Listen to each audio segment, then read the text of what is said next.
नमस्ते दोस्तों। हर कोई चमकना चाहता है, लेकिन बहुत कम लोग ही होते हैं जो अपने भीतर की रोशनी को खोज पाते हैं। चिंगारी तो हर कोई चाहता है, लेकिन अपने अंदर की आग को बहुत कम ही लोग जला पाते हैं। इसका सिंपल मतलब है कि हर कोई चाहता है कि मैं एक बड़े पद पे पहुंच जाऊं, मेरा जीवन बहुत ही खुशहाल हो, बहुत ज्यादा पैसा हो, बहुत ज्यादा सम्मान हो। लेकिन बहुत कम ही लोग जो होते हैं, जो लक्ष्य रखते हैं, उसको प्राप्त करने के लिए कठिन परिश्रम की ओर अग्रसर होते हैं। इसलिए आप लोग भी लगातार जो भी सपना देखते हैं उसके लिए कठिन परिश्रम करें। निश्चित ही आप अपने लक्ष्य को प्राप्त करेंगे। इसी के साथ आज का हम लोग डिस्कशन शुरू करते हैं। आज का डेट है 12 मार्च 2024 और अभी हम डिस्कस करेंगे द हिंदू के कुछ इंपॉर्टेंट आर्टिकल्स हिंदी में। तो सबसे पहला आर्टिकल हम लोग डिस्कस करेंगे। सुप्रीम कोर्ट ने चुनाव बॉन्ड के विवरण मांगे हैं एसबीआई से। ठीक है, तो एसबीआई के द्वारा कुछ और वक्त मांगा जा रहा था चुनाव बॉन्ड के विवरण को देने के लिए, जिसके लिए सुप्रीम कोर्ट ने इनकार कर दिया। ठीक है, चुनावी बॉन्ड विवरण प्रस्तुत करने के लिए समय बढ़ाने की एसबीआई की जो याचिका खारिज कर दी गई। ठीक है, जो याचिका है उसे खारिज कर दी गई और 12 मार्च तक खुलासा करने का निर्देश दिया है। आज का दिन 12 मार्च का है, तो आज शाम 5 बजे तक निर्देश दिया गया है एसबीआई को सुप्रीम कोर्ट के द्वारा कि आज के दिन वो सारा का सारा जो मुझे विवरण चाहिए। ठीक है, और एसबीआई के द्वारा जो समय मांगा जा रहा था वो था 30 जून तक। ठीक है, तो लोकसभा चुनाव आ जाता तो फिर प्रॉब्लम हो सकता था। ठीक है, इसलिए सुप्रीम कोर्ट ने 12 मार्च मतलब आज के दिन ही एसबीआई से जितने भी इलेक्टोरल बॉन्ड जो हैं वो 12 अप्रैल 2019 से लेकर वर्तमान समय तक सभी का विवरण मांगा गया है। ठीक है, वर्तमान समय तक जब रद्द कर दिया गया इलेक्टोरल बॉन्ड को, उस दिन तक पूरा का पूरा विवरण मांगा गया। तो इसको हम लोग विस्तार से पढ़ लेंगे। और इसमें एक और टर्म है मिलान अभ्यास। ठीक है, इसके बारे में भी कुछ चीजें हम लोग जान लेंगे आर्टिकल में। ठीक है, उसके बाद अगला आर्टिकल प्रधानमंत्री के अरुणाचल दौरे पर वो लगातार चीन के द्वारा भड़का हुआ रुख देखा जा रहा है। वहां पे भारत के प्रधानमंत्री ने एक सेला टनल बनाने की बात की है, सेला सुरंग, और बहुत सारी विकास परियोजनाएं शुरू करने के लिए अरुणाचल प्रदेश में प्रधानमंत्री के द्वारा घोषणा किया गया 9 मार्च की यात्रा पर, जिस पर चाइना का कड़ा रुख देखा गया। चाइना के द्वारा कहा जा रहा है कि इस तरह के कड़े रुख नहीं अपनाने चाहिए प्रधानमंत्री के द्वारा, खास के चीन और भारत के सीमा पे। लेकिन यहाँ पे क्लियर कहा गया है कि भारत सरकार द्वारा ये जो एलएसी है, लाइन ऑफ एक्चुअल कंट्रोल है, भारत और चीन का जो सीमा है अरुणाचल प्रदेश में, वहां पे लगभग 10,000 सैनिकों के डिप्लॉयमेंट की आवश्यकता है। ठीक है, इसलिए वहां पे लगातार विकास परियोजनाएं शुरू की जा रही है कि जल्द से जल्द हम लोग अपने सैनिकों को मूव करा सके। ठीक है, और क्लियर कहा गया है भारत के रक्षा मंत्री के द्वारा, राजनाथ सिंह के द्वारा, कि भारतीय सेना देश की सीमाओं पर बुरी नजर रखने वाले किसी भी व्यक्ति को मुंहतोड़ जवाब दे सकती है। इसी के लिए इस क्षेत्र को मजबूत किया जा रहा है और भारत का यह अभिन्न हिस्सा है, यह संप्रभु क्षेत्र है। इसी के लिए लगातार भारत सरकार युद्ध की परिस्थिति ना आए उसके लिए लगातार यहाँ पे अपने सैनिकों को मजबूत कर रही है, इस क्षेत्र को मजबूत कर रही है, जिससे कि कोई भी मौसम हो वहां पे हम अपने सैनिकों को आसानी से मूव करा सके। ठीक है, और कोई भी युद्ध की स्थिति में सही तरीके से हम लोग उस स्थिति को निपटने में कामयाब हो सके। तो इस आर्टिकल को पूरा का पूरा डिस्कस कर लेंगे। उसके बाद अगला आर्टिकल पश्चिमी घाट की एक जनजाति है, ठीक है, उसको जीवन रेखा में लाने की आवश्यकता है, मुख्य धारा में मिलाने की आवश्यकता है। लगातार वो बहुत ही नशे की हालत में पाया जा रहा है और ये जो जनजाति है उसे कहा जाता है फनी येरवा। नाम याद रखेगा, फनी एरवा जो जनजाति है, उसे लगभग 2021 में कुछ स्थानीय लोगों ने 19 परिवार को, ठीक है, जंगली भूमि पर उनके अधिकार को सुरक्षित करने में सफलता मिली थी। ठीक है, और लगभग 135 एकड़ जो वन भूमि थी वहां पे ये जो जनजाति हैं फनी एरवा वो वहां पे रहते हैं। लेकिन अभी वर्तमान समय परिस्थितियां विपरीत होती जा रही है और ये वो अपने जंगल के लगाव से दूर होते जा रहे हैं और लगातार उसके स्थान पे दिहाड़ी मजदूरी करने लगे हैं। ठीक है, दिहाड़ी मजदूरी कर रहे हैं और लगातार वो शराब में डूबने लगे हैं। ठीक है, और कुछ जो जनजाति और इन्हीं के अधिकांश जो जनजाति हैं वो दूसरे क्षेत्र में स्थानांतरित हो गए हैं, वो केरला चले गए हैं। बहुत से इनके जो सदस्य थे समूह के, ठीक है, केरला चले गए हैं और वहां पे मलयालम भी सीख रहे हैं। तो वहां पे कुछ नए व्यवसाय भी ये लोग शुरू किए हैं, जैसे कि ईंधन की लकड़ी हो गया, शहद को बेचना, उसके बाद अन्य छोटी वन उपज एकत्र करना, ठीक है, ये सारी चीजें भी अब ये केरल में जाकर कर रहे हैं। तो इसके बारे में विस्तार से पढ़ लेंगे, ठीक है। तो आइए शुरू करते हैं आज का डिस्कशन। सबसे पहले जो आर्टिकल है, सुप्रीम कोर्ट ने एसबीआई को अभी आज के दिन यानी 12 मार्च को इलेक्टोरल बॉन्ड से संबंधित सभी विवरण को प्रस्तुत करने की आदेश दी थी, लेकिन एसबीआई के द्वारा, ठीक है, अभी हाल ही में 20 जून तक टाइम को एक्सटेंड करने की बात की गई कि 20 जून तक हम लोग जो है वो जितने भी इलेक्टोरल बॉन्ड अभी तक आए हैं 12 अप्रैल 2019 से उसका विवरण हम लोग 20 जून तक दे देंगे। मतलब कि अभी हमें देरी हो रही है, लेकिन 20 जून तक तो जो लोकसभा का चुनाव है वो तो समाप्त हो जाएगा, ठीक है। उसी की बात यहाँ पे सुप्रीम कोर्ट ने कही है कि नहीं, उनकी जो टाइम का एक्सटेंशन का मांग था, टाइम के बढ़ावा देने का मांग था, उसको रद्द कर दिया गया है सुप्रीम कोर्ट के द्वारा। और सिर्फ आज मतलब कि 12 मार्च के शाम 5 बजे तक का समय दिया गया है कि आप 12 अप्रैल 2019 से जितने भी इलेक्टोरल बॉन्ड खरीदे गए हैं उसका पूर्णतः विवरण दे, ठीक है। इसी को हम लोग विस्तार से पढ़ लेते हैं कि सुप्रीम कोर्ट ने एसबीआई द्वारा दायर समय विस्तार के एक आवेदन को खारिज कर दिया, ठीक है। और यह निष्कर्ष निकालते हुए अपेक्षित जानकारी बैंक के पास पर्याप्त रूप से उपलब्ध है और अदालत ने उसे 12 मार्च 2024 के व्यावसायिक समय मतलब कि शाम 5 बजे तक की समाप्ति तक जानकारी का खुलासा करने का आदेश दिया है, ठीक है। इसी में आगे कहा जाता है कि एसबीआई द्वारा दायर समय सीमा के एक आवेदन को खारिज कर दिया गया सुप्रीम कोर्ट के द्वारा, जिसमें क्या मांगा गया है सुप्रीम कोर्ट के द्वारा। तो एसबीआई को 12 अप्रैल 2019 से खरीदे गए चुनावी बॉन्ड का विवरण में भारत का चुनाव आयोग 6 मार्च तक जितने भी जमा इलेक्टोरल बॉन्ड हैं उनके सभी विवरण को निर्देशित करने का आदेश दिया गया है सुप्रीम कोर्ट के द्वारा, ठीक है। तो यहाँ पे समय सीमा से कुछ दिन पहले जो एसबीआई बैंक ने इन बॉन्डों की बिक्री से डेटा को डिकोड करने और संकलित करने की जटिलता का हवाला दिया। मतलब कि ये जो कार्य है बहुत ज्यादा जटिल है, इसमें और समय लगेगा, इसलिए जो है एसबीआई की मांग थी 30 जून तक जो है विस्तार की मांग करते हुए एक आवेदन किया था, जिसको सुप्रीम कोर्ट ने खारिज कर दिया, ठीक है। और एसबीआई की ओर से जो पेश हुए वकील, उनका कहना है कि हमें आपके आधिपत्य के आदेश का पालन करने के लिए थोड़ा और समय चाहिए। इसके लिए चीफ जस्टिस ऑफ इंडिया ने द्वारा क्या कहा गया, अदालत के निर्देशों के अनुसार बैंकों को मिलान अभ्यास करने की आवश्यकता नहीं है। मतलब कि यहाँ पे क्लियर कहा जा रहा है कि जो इलेक्टोरल बॉन्ड खरीदते हैं उनका अलग होता है और जिन्हें इलेक्टोरल बॉन्ड प्राप्त होता है इन दोनों का डेटा अलग होता है और उसे मिलाना पड़ता है। इसी मिलान अभ्यास की बात की जा रही है। तो सुप्रीम कोर्ट ने कहा कि इसकी कोई आवश्यकता नहीं, मुझे बस केवाईसी रिकॉर्ड से पता चल जाएगा कि कौन कौन से इलेक्टोरल बॉन्ड खरीदे हैं और कौन कौन से बेचे हैं, सभी का विवरण मिल जाएगा। तो यहाँ पे इसी की बात की जा रही है कि मुख्य न्यायाधीश ने कहा कि बैंक के पास सभी आवश्यक विवरण थे, जैसा कि उसके केवाईसी रिकॉर्ड से पता चलता है। तो मिलान अभ्यास क्या होता है कि दो अलग अलग सूचना भंडार हैं और उन्हें पुनः मिलान करने के लिए महत्वपूर्ण प्रयास की आवश्यकता है। लेकिन यदि आप हमारे द्वारा जारी किए गए निर्देशों को देखें तो हमने आपसे यह मिलान अभ्यास करने के लिए कहा ही नहीं। ऐसा सुप्रीम कोर्ट के द्वारा कहा जा रहा है कि हमने केवल स्पष्ट प्रकटीकरण का निर्देश दिया है। जिन आधारों पर आप अतिरिक्त समय मांग रहे हैं वे हमारे द्वारा जारी निर्देश से बिल्कुल मेल नहीं खा रहा है, ऐसा सुप्रीम कोर्ट के द्वारा कहा गया, ठीक है। तो एसबीआई के वकील ने क्या कहा, हमारे पास विवरण है, मैं यह नहीं कह रहा हूं कि हमारे पास विवरण नहीं है। यह दोहराने से पहले कि यह कठिनाई भारतीय स्टेट बैंक द्वारा दर्ज की गई जानकारी को अलग थलग कर देने के कारण पैदा हुई है, ठीक है। और हमें बताया गया था कि इसे गुप्त रखना है, जो इलेक्टोरल बॉन्ड से संबंधित इंफॉर्मेशन है उसे गुप्त रखना, ये एसबीआई के वकील के द्वारा कहा जा रहा है। इस तरह हमने एक नया सिस्टम बनाया है उसे गुप्त रखने के लिए और हम अब कोई गलती करके कोई भी तबाही नहीं मचाना चाहते हैं, ठीक है, ऐसा एसबीआई के वकील के द्वारा कहा गया। इसी में सुप्रीम कोर्ट का क्या निर्देश आया है कि किसी भी गलती का कोई सवाल ही नहीं है, आपके पास केवाईसी है, आप देश के नंबर 1 बैंक है, हम उम्मीद करते हैं कि आप इसे संभाल लेंगे, ठीक है। और आज जो है वो सारा का सारा इलेक्टोरल बॉन्ड से संबंधित इंफॉर्मेशन प्रस्तुत करेंगे। और उन्होंने एसबीआई की दलीलों के पैराग्राफ 10 की ओर इशारा किया, जिसमें संकेत दिया गया था कि सभी खरीद विवरण मुख्य शाखा में एक सीलबंद कवर में रखे हुए हैं, ठीक है।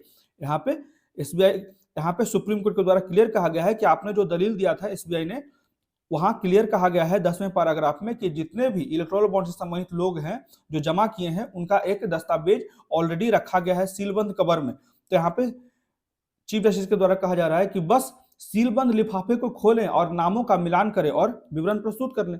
तो इसी पे एसबीआई के वकील ने क्या कहा है कि एसबीआई के पास क्रेता का विवरण है, ठीक है। इसमें क्लियर कहा जाता है कि एसबीआई के पास परचेज करने वाले का डिटेल है जिसने इलेक्टोरल बॉन्ड खरीदा है, लेकिन उन्हें बॉन्ड संख्या के साथ मिलान करने में कठिनाई बताई जा रही है। ये सिंपली जो है सरकार के द्वारा दबाव डाला जा रहा है कि इसे टाल दिया जाए किसी तरह लोकसभा के चुनाव तक, ठीक है। इसके अलावा उन्होंने उल्लेख किया कि कुछ जानकारी जो है वो डिजिटल रूप में उपलब्ध ही नहीं है, बल्कि भौगोलिक रूप से रखी गई है, ठीक है, फिजिकली रखी गई है, जिससे कार्य की कठिनाई और ज्यादा बढ़ गई है। ये सारी दलील दी गई है एसबीआई के वकील के द्वारा, ठीक है। इसी में निष्कर्ष में कहा जाता है राइटर के द्वारा कि उपरोक्त चर्चा के मद्देनजर 30 जून तक समय बढ़ाने की मांग करने वाली एसबीआई की विविध अर्जी जो है वो सुप्रीम कोर्ट ने खारिज कर दी है और स्टेट बैंक को 12 मार्च 2024 यानी आज के दिन के कामकाजी घंटे 5 बजे शाम तक की समाप्ति तक विवरण का खुलासा करने का निर्देश दिया गया है। जहां तक भारत के चुनाव आयोग का संबंध है, हम उन्हें जानकारी संकलित करने और 15 मार्च 2024 शाम 5 बजे तक से पहले अपनी वेबसाइट पर जानकारी प्रकाशित करने का निर्देश देते हैं, ठीक है। 12 मार्च को आज सारा का सारा विवरण दे दिया जाएगा एसबीआई के द्वारा, तो 15 मार्च तक जो है वो इलेक्शन कमीशन अपने वेबसाइट पे सारे इंफॉर्मेशन को प्रस्तुत कर पाएगा, ठीक है। तो ये था पूरा का पूरा आर्टिकल जिसमें हमने देखा कि अभी हाल ही में एसबीआई के द्वारा जो है वो कुछ और समय बढ़ाने की मांग की गई है, ठीक है। जो हाल ही में सुप्रीम कोर्ट ने भी इलेक्टोरल बॉन्ड को रद्द कर दिया है और जितने भी 12 अप्रैल 2019 से लेकर अभी वर्तमान समय में जब रद्द कर दिया गया सुप्रीम कोर्ट के द्वारा इलेक्टोरल बॉन्ड, तब तक का सारा इंफॉर्मेशन जो है आज यानी कि 12 मार्च 2024 तक प्रस्तुत करने के लिए कहा गया है, ठीक है। उसके बाद अगला आर्टिकल जो है अभी हाल ही में प्रधानमंत्री नरेंद्र मोदी के द्वारा जो है वो एक अरुणाचल का दौरा किया गया, अरुणाचल प्रदेश का, और वहां पे विभिन्न प्रकार के डेवलपमेंट प्रोजेक्ट्स को शुरू करने का आह्वान किया गया और एक सेल टनल बनाने की बात की गई है, ठीक है। इसी को कहा जाता है सेला टनल, ये नाम याद रखिएगा, और लगभग 1.5 किलोमीटर तक लंबा बनाया जाएगा, ठीक है, जिससे कि हर एक मौसम में, यहाँ पे क्लियर कहा जाता है जो सेला टनल बनाया जा रहा है ऑल वेदर स्ट्रेटेजिक लिंक, किसी भी मौसम में हम अपने सैनिकों को मूव करा सके भारत चीन सीमा पे, लाइन ऑफ एक्चुअल कंट्रोल पे, ठीक है। इसी के लिए जो है चाइना लगातार बौखलाया हुआ है। तो क्या है पूरा मामला, इसको हम लोग विस्तार से देख लेते हैं। तो चीन ने 11 मार्च को कहा कि वह प्रधानमंत्री नरेंद्र मोदी की हाल के अरुणाचल प्रदेश की यात्रा की कड़ी निंदा। तो चीनी प्रतिक्रिया पर प्रधानमंत्री नरेंद्र मोदी ने 9 मार्च की यात्रा के बारे में राज्य की मीडिया के एक सवाल पर कही थी, जहां उन्होंने सेला सुरंग सहित कई विकास परियोजनाओं का उद्घाटन किया जो वास्तविक नियंत्रण लाइन, ठीक है, लाइन ऑफ एक्चुअल कंट्रोल के पास तवांग और कामेंग जिलों में एक सड़क भी बनाई जा रही है, जहां पे सभी स्ट्रेटेजिक लिंक को हम लोग स्थापित कर पाए, ठीक है, सभी मौसम के लिए रणनीतिक लिंक को स्थापित कर पाए, किसी भी मौसम में सैनिकों को सीमा पर जाने पे कोई भी बाधा न उत्पन्न हो, ठीक है, किसी भी स्थिति में। तो सेला सुरंग के बारे में जान लेते हैं। यह 13,000 फीट की ऊंचाई पर निर्मित होगा और 1.5 किलोमीटर लंबी सेला सुरंग जो सप्ताहांत में चालू हो जाएगा, ठीक है।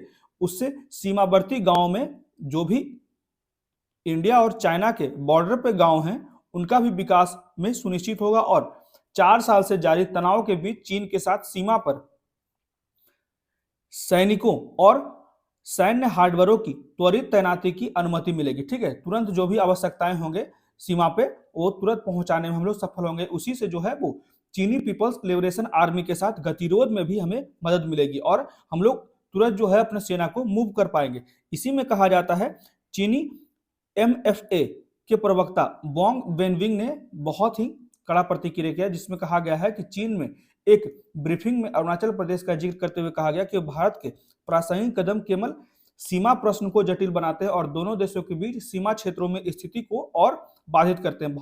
यहाँ पे क्लियर कहा जाता है कि अरुणाचल प्रदेश तो क्लियर जो है वो भारत का अभिन्न अंग है और ये एक हमारा संप्रभु क्षेत्र है। इसके लिए हमें चीन का कोई भी हस्तक्षेप नहीं चाहिए, जिसका राज्य का पूर्ण नियंत्रण है और हमारे पास पूरे अरुणाचल प्रदेश को भारत के संप्रभु क्षेत्र के रूप में दावा भी है, ठीक है। तो भारत के विदेश मंत्रालय ने उस बयान पर तुरंत प्रतिक्रिया नहीं दिया, जो उस रिपोर्ट पर एक और आदान प्रदान के बाद आया कि भारत तैनाती के लिए लगभग 10,000 सैनिकों को मुक्त करके LAC पर सैन्य के स्तर को बढ़ाने की योजना बना रहा है, ठीक है। वहां पे जो है सैनिकों का डिप्लॉयमेंट बढ़ाने की सोच रख रहा है भारत। ठीक है, तो इसी में कहा जाता है, बहुत ही अच्छा यहाँ पे बात कहा गया है डिफेंस मिनिस्टर के द्वारा, रक्षा मंत्री के द्वारा। रक्षा मंत्री राजनाथ सिंह ने एक सम्मेलन को संबोधित करते हुए कहा कि भारतीय सेना देश की सीमाओं पर बुरी नजर रखने वाले चीन या फिर किसी भी व्यक्ति को मुंहतोड़ जवाब देने के लिए तैयार है। ठीक है, यहाँ पे इसका जवाब दिया गया था, पहले चाइना के द्वारा कहा गया था कि कुछ भी आप बना लीजिए, उससे कोई फायदा नहीं होगा, शांति स्थापित नहीं कर पाएगा। उसी के जवाब में जो है अभी डिफेंस मिनिस्टर ने कहा कि बुरी नजर रखने वाले जो भी देश हैं उसको मुंहतोड़ जवाब दिया जाएगा। तो ये था पूरा का पूरा आर्टिकल कि अभी अरुणाचल प्रदेश में एक सेला सुरंग बनाया जा रहा है, ये ध्यान रखिएगा, जो लगभग 13,000 फुट ऊपर है और लगभग 1.5 किलोमीटर लंबा है। ठीक है, ये ध्यान रखिएगा। और वहां पे जो है बहुत से विकासात्मक परियोजनाएं भी शुरू की जा रही है।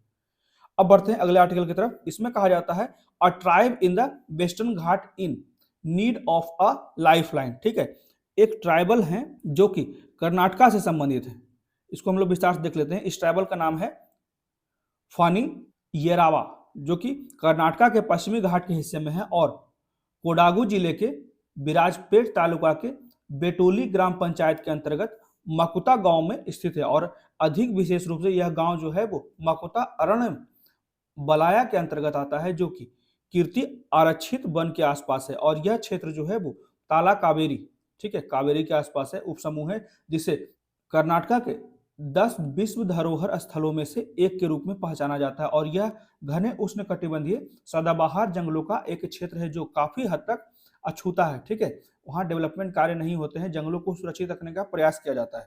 तो गांव में एक गिरिजन कॉलोनी है, यह नाम याद रखिएगा, गिरिजन कॉलोनी, जिसमें फनी येरबा नामक जनजाति रहते हैं। और 2021 में एक मुस्लिम ग्राम पंचायत सदस्य सहित 2 स्थानीय लोगों ने इनकी मदद की और लगभग सभी 19 येरबा परिवार जो है वो वन अधिकार अधिनियम के तहत जंगल में अपनी भूमि पर सफलतापूर्वक दावा करने में सफल हो गए। और वन, राजस्व और समाज कल्याण विभागों द्वारा किए गए एक संयुक्त सर्वेक्षण में अधिकारियों ने पाया कि येरबा अपने पूर्वजों के समय से ही लगभग 135 एकड़ वन भूमि पर निवास करते हैं। ठीक है, तो इसी में आजीविका के लिए विशेष रूप से जंगल पर जो निर्भरता जो है कम होता जा रहा है इन जनजातियों का। ठीक है, फानी येरबा का। तो जब उससे वन अधिकार प्राप्त करने के महत्व के बारे में पूछा गया तो बहुत ज्यादा जो है वो आदिवासी उत्साहित नहीं दिखे। ठीक है, क्योंकि पिछले कुछ समय से उनकी आजीविका के लिए विशेष रूप से जंगल पर निर्भरता कम हो गई है और लघु वन उपज इकट्ठा करने के लिए जंगल में जाने से उन्हें एक थकाऊ काम लगता है। ठीक है, वो आलसी होते जा रहे हैं और इसके अलावा अस्थिर बाजार और बिचौलियों द्वारा बड़े पैमाने पर शोषण का सामना भी करना पड़ रहा है। ठीक है, तो इसी कारण जो है वो श्रमिक के रूप में जो है वो कार्य करना शुरू कर दिए। तो समान प्रयास के लिए उन्हें बेहतर मजदूरी मिलेगी, इसलिए दैनिक मजदूरी, आकस्मिक या फिर कृषि के रूप में काम करना अब इन वनवासियों का प्राथमिक व्यवसाय बन गया है। ठीक है, और उनमें से अधिकांश लोग जो है, ये भी ध्यान रखिएगा, अब जहां पे कृषि करने लगे हैं या फिर मजदूरी करने लगे हैं, बहुत से इस समुदाय के लोग जो है वहां से पलायन कर गए हैं, स्थानांतरित कर गए हैं केरला क्षेत्र में। ठीक है, तो अधिकांश लोग जो है वो केरल राज्य के कासरगोड जाना पसंद करते हैं, जो उनके निवास स्थान से लगभग 10 किलोमीटर से भी कम दूरी पर है, क्योंकि वे मलयालम बोलने में सहज है। ठीक है, उन्हें अच्छी तरीके से मलयालम आती है। फिर भी जो है वो ईंधन की लकड़ी और शहद के साथ वे जो अन्य छोटी वन उपज एकत्र करते हैं उनमें धूप, बैटरिया इंडिका, ठीक है, और सेकाकाई मतलब कि साबुन की सामग्री होती है वो शामिल है। और एकत्र की गई मात्रा जो है वो जंगल में उपज की उपलब्धता के साथ साथ उन्हें खरीदने की आवश्यकता पर भी निर्भर करती है। हालांकि वन उपज इकट्ठा करने वालों में से अधिकांश ने कहा कि उन्होंने जो राशि एकत्र की है वो खा पीकर उड़ा दिया है, उसको कभी भी जो है जमा नहीं करने का प्रयास किया है। क्लियर यहाँ पे कहा जाता है जो राशि एकत्र की है वह अक्सर उनके स्वयं के उपभोग के लिए थी, कोई भंडारण नहीं है। ठीक है, लगातार जो है ये लोग अभी नशे में डूबते जा रहे हैं। ये जो ट्राइब है फैनी येरबा, वो लगातार जो है वो नशे में डूबते जा रहे हैं। हालांकि एक मुद्दे जो चिंता का कारण बना हुआ है, जब लेखक और शोधकर्ता ने वन अधिकार अधिनियम के कार्यान्वयन के बाद उनकी सामाजिक और आर्थिक सोशियो इकोनॉमिक स्थितियां को समझने के लिए उनसे मुलाकात की, तो लगभग पूरा समुदाय जो है वो शराब के दुरुपयोग के कारण जो है नशे की हालत में पाया गया। तो जो विभिन्न आसपास के स्थानीय लोग थे उनसे अगर पूछताछ की गई, जैसे गैर आदिवासी स्थानीय लोग और क्षेत्र के अन्य लोगों के अनुसार, उन्होंने शहर में दिन भर की कड़ी मेहनत से दर्द से राहत पाने के लिए घर लौटने के बाद अन्य मजदूरों को भी ऐसा ही करते हुए देखा है। ठीक है, यह लगातार जो है वो आदत बन गया है उनका। और गांव के अधिकार क्षेत्र में काम करने वाले जितने भी एनजीओ हैं और सरकारी अधिकारियों ने कहा कि राज्य में नीतिगत मामलों में ऐसे मुद्दे पर पर्याप्त ध्यान नहीं दिया गया है। ठीक है, इन ट्राइबल्स को सही तरीके से ध्यान नहीं दिया गया सरकार के द्वारा। उन्होंने इच्छा व्यक्त की कि सरकार को इस तरह के सामाजिक मुद्दों पर गंभीरता से विचार करना चाहिए, जो कि पूरा का पूरा वनवासी थे, उनका एक अलग संस्कृति था। ठीक है, वो कहीं ना कहीं समाप्त होता दिख रहा है और ऐसे कदम उठाने चाहिए जो उन समूहों के सर्वोत्तम हित के लिए हो। उनका मानना है कि केवल तभी वनवासियों को परेशान करने वाली लत, ठीक है, जैसी अस्तित्व संबंधी चिंताओं को प्रभावी ढंग से संबोधित किया जा सकता है। ठीक है, यह था पूरा का पूरा आर्टिकल, जिसमें हम लोगों ने पैनी येरबा जनजाति के बारे में पढ़ा, जो कर्नाटका और केरल के बॉर्डर पे रहते हैं। ठीक है, और लगातार जो है अभी केरल में भी बहुत से लोग पलायन कर चुके हैं, क्योंकि मलयालम बोलने में उन्हें कोई समस्या नहीं होती है। अब बढ़ते हैं कुछ इंपॉर्टेंट क्वेश्चन जो कि करंट अफेयर से रिलेटेड है। तो पहला क्वेश्चन है, बुल शार्क के संदर्भ में निम्नलिखित में से कौन सा कथन सही है? तो पहला स्टेटमेंट है, यह आमतौर पर दुनिया भर में गर्म उथले पानी में पाया जाता है। यह जो है अस्टेनोहेलिन है। तीसरा जो है, इन्हें मीठे पानी की शार्क के रूप में भी जाना जाता है। और चौथा जो है, IUCN की संकटग्रस्त प्रजातियों की सूची में लगभग संकटग्रस्त के रूप में वर्गीकृत किया गया है। तो उपरोक्त में से कितने कथन जो हैं वो गलत हैं? ये ध्यान रखिएगा क्वेश्चन में कि क्या पूछा गया है, गलत या सही। तो कितने कथन इसमें गलत हैं, ध्यान रखिएगा। कथन 2 गलत है, कथन 3 गलत है, कथन 4 गलत है। ठीक है, इसलिए जो है केवल 3 कथन जो है वो गलत है। तो कैसे गलत है हम लोग विस्तार से देख लेते हैं। ठीक है, बुल शार्क का हम लोग फिगर देख सकते हैं। बुल शार्क दुनिया भर में तटों और नदियों के गर्म और उथले पानी में पाई जाती है, ठंडे पानी में नहीं। ठीक है, उथले गर्म और उथले पानी में पाए जाते हैं, इसलिए पहला कथन जो है वो सही है।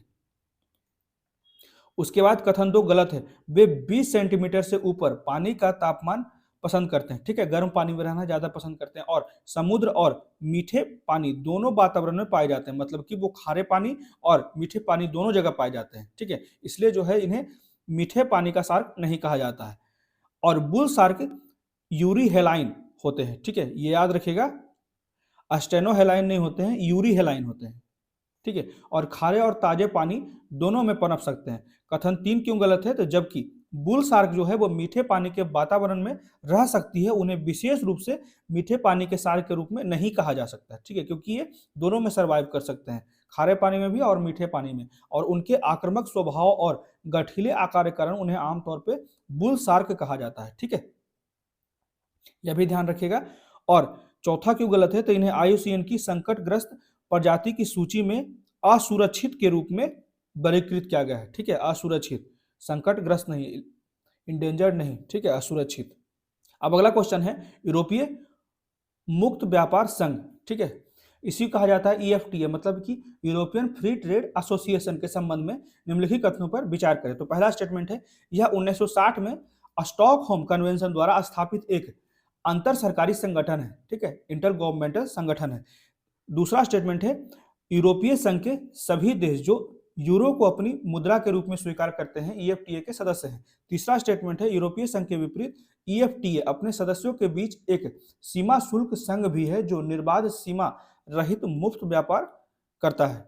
तो कितने स्टेटमेंट जो है वो सही हो जाएंगे? तो यहाँ पे सिर्फ और सिर्फ जो है एक ही स्टेटमेंट जो है वो सही होगा, वो भी पहला स्टेटमेंट, क्योंकि यह 1960 में स्टॉकहोम कन्वेंशन द्वारा स्थापित एक अंतर सरकारी संगठन है। ये पहला स्टेटमेंट सही है। और इसका उद्देश्य क्या है EFTA का? इसका उद्देश्य यूरोप और वैश्विक स्तर पर अपने सदस्यों के बीच मुक्त व्यापार और आर्थिक एकीकरण को बढ़ावा देना है। तो EFTA के वर्तमान में सिर्फ और सिर्फ 4 मेंबर्स हैं। ठीक है, आइसलैंड, लिंक्टेनस्टाइन, नॉर्वे और स्विट्जरलैंड। इससे संबंधित हम लोग जो है आर्टिकल ऑलरेडी डिस्कस कर चुके हैं। ठीक है, इसलिए जो है ये दूसरा स्टेटमेंट गलत हो गया, क्योंकि इसके सिर्फ और सिर्फ 4 ही मेंबर हैं। EFTA देशों में फ्री ट्रेड एग्रीमेंट के सबसे बड़े नेटवर्क में से एक विकसित किया है। ये FTA यूरोपियन संघ सहित 60 से अधिक देशों और क्षेत्रों में फैला हुआ है। ठीक है, यूरोपीय संघ के विपरीत ईएफटीए एक सीमा शुल्क संघ नहीं है। ठीक है, यहाँ पे सीमा शुल्क संघ नहीं है, ये ध्यान रखिएगा। इसलिए जो है तीसरा भी स्टेटमेंट गलत हो गया। अब बढ़ते हैं अगले क्वेश्चन की ओर। ये बहुत ही अच्छा क्वेश्चन है, ये ध्यान रखिएगा। हाल ही में पाई खबरों में था, यह निम्नलिखित में से किसका एक प्रकार है? मापने की इकाई का, या फिर एआई संचालित चैटबॉट, या फिर इंटरैक्टिव डैशबोर्ड, या फिर नया पावर पॉइंट टूल? क्या हो जाएगा इसका सही उत्तर? तो इसका सही उत्तर जो हो जाएगा बी हो जाएगा। ठीक है, एआई संचालित चैटबॉट, इसके बारे में पढ़ लेते हैं। ठीक है, इसी को कहा जाता है पाई चैटबॉट। तो पाई एक एआई चैटबॉट है जिसके साथ कोई भी गहरी और सार्थक बातचीत कर सकते हैं। ठीक है, चैटबॉट एक पहुंचने के लिए किसी को inflection.ai पर लॉगिन करना होगा और मीट पाई पर क्लिक करना होगा और तुरंत जो है वो चैटबॉट से बात करना शुरू करना होगा। पीआई को ऐसे समय में लॉन्च किया गया था जब दुनिया ओपन एआई के सनसनीखेज चैट जीपीटी से आश्चर्यचकित थी, जबकि चैट जीपीटी ने मानव जैसी प्रतिक्रियाएं पेश की और पाई बिल्कुल अलग जोश के साथ आई थी। ठीक है, यही पूरा का पूरा जो था वो ध्यान रखिएगा, पाई जो है एक चैटबॉट है। ठीक है, उसके बाद अगला क्वेश्चन है, हाल ही में डाइट्स ऑफ एक्सीलेंस पहल शुरू की गई है। ठीक है, ये ध्यान रखिएगा, डाइट्स ऑफ एक्सीलेंस इनिशिएटिव शुरू की गई है, यह किस क्षेत्र से संबंधित है? तो इसका सही उत्तर जो हो जाएगा शिक्षा और प्रशिक्षण। केंद्रीय शिक्षा और कौशल विकास और उद्यमिता मंत्री ने डाइट ऑफ एक्सीलेंस और नेशनल मिशन फॉर मेंटरिंग, ठीक है, नेशनल मिशन फॉर मेंटरिंग, तो ये ध्यान रखिएगा, union ministers of education and skill development and entrepreneurship जो लॉन्च किया गया है, उसी के द्वारा लॉन्च किया गया है डाइट ऑफ एक्सीलेंस और national mission for mentoring NMM। ठीक है, ये ध्यान रखिएगा, ये जो है शिक्षा और प्रशिक्षण से संबंधित है। शिक्षक प्रशिक्षण को मजबूत करने के लिए जिला शिक्षा एवं प्रशिक्षण संस्थान को उत्कृष्ट केंद्र में रूप में, ये ध्यान रखिएगा, शिक्षकों को प्रशिक्षित करने के लिए। ठीक है, ये भी ध्यान रखना है। लगभग सभी 613 जिला जो है वो शिक्षा और प्रशिक्षण संस्थानों के भौतिक उन्नयन के लिए जो है राज्यों और यूटीज को चरणबद्ध तरीके से देश में उत्कृष्टता के डाइट्स के रूप में विकसित करने के लिए कुल लगभग जो है वो 9,000 करोड़ रुपया इन्वेस्ट करने की बात की गई है। डाइट को शिक्षकों, शिक्षक प्रशिक्षकों और अन्य शैक्षणिक कर्मियों को गुणवत्तापूर्ण प्रशिक्षण और सहायता प्रदान करने के लिए डिजाइन किया गया है। तो ये भी ध्यान रखिएगा, डाइट जो है वो शिक्षकों को प्रशिक्षण देने के लिए। अब बढ़ते हैं अगले क्वेश्चन की ओर। तो गोल्डन लंगूर के संबंध में निम्नलिखित कथनों पर विचार करें। तो पहला स्टेटमेंट है, इसे उनके फर के रंग से सबसे आसानी से पहचाना जा सकता है जो जन्म से मृत्यु तक हमेशा सुनहरा रहता है। और दूसरा स्टेटमेंट है, यह असम, भारत और पड़ोसी भूटान तक सीमित है जहां वे साल भर रहते हैं। और तीसरा स्टेटमेंट है, इनकी संख्या में तेजी से गिरावट के कारण जो है IUCN इसे गंभीर रूप से क्रिटिकली इंडेंजर्ड के रूप में चिन्हित करता है। तो क्या हो जाएगा इसका सही उत्तर?